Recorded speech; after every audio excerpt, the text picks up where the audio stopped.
Kahintang sa panahon ng latest news. Daron sa atong linya Pag-asa Mactan, pinagi ni Sir Manny Jan Nagbay. Sir Manny, good morning. Yes, good morning sa Sir Yellow. Si mga sukinting paminaw. Mga kanya itong latest weather update para karong agawa, December 19, 2024. Ganyan, alas 3 sa adlaw ng Central and Low Pressure Area. Kinasikpatan kini base sa tanang available nga data nga nasa 245 kilometro silangang bayan sa Surigao City, Surigao del Norte. Samtang shoreline ang may nakapekto sa silangang bayan sa Southern Luzon. Hanggang northeast monsoon ang may nakapekto sa nabilang bahin sa Luzon. Ug para sa kaintang sa panahon para dinhi sa Metro Cebu, ug lakip na sa tibok probinsya sa Sugbo, kay makasinati ta og matag-umon nga kalangitan nga nay mga katakatag ng mga pag-ulan ug mga panudog kilat tungod ring cap sa LPA.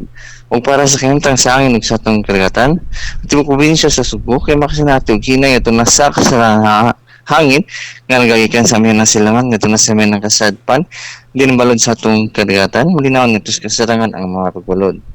Din sa Sugbo, ang dagat muhunas unya alas 8:05 sa buntag ug motaob unya alas 2:37 sa udto.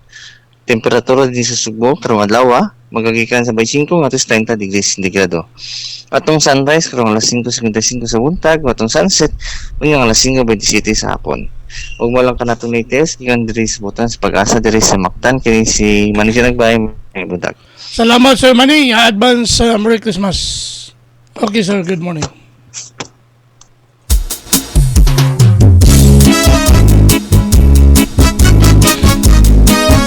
Inyo gadabati ang atong gadagan sa kahimtang sa panahon. Action. On weather update, pinagi ni Sir Manny Jan Nagbay nga naghatod sa atong dagan sa kahimtang sa panahon nining adlaw nga Huwebes, pitsa 19 bulan sa Disyembre tuig 2024.